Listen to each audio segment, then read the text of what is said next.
My greatest wish for Scott is that someday there will be a cure for this disease.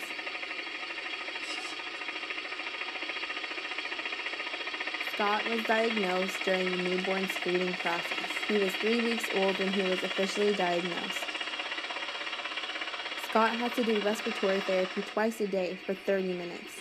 This amount increases if he is sick.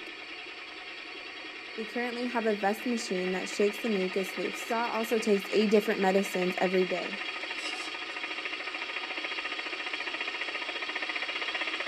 My greatest fear for my child is that his disease will prevent him from living his life to the fullest.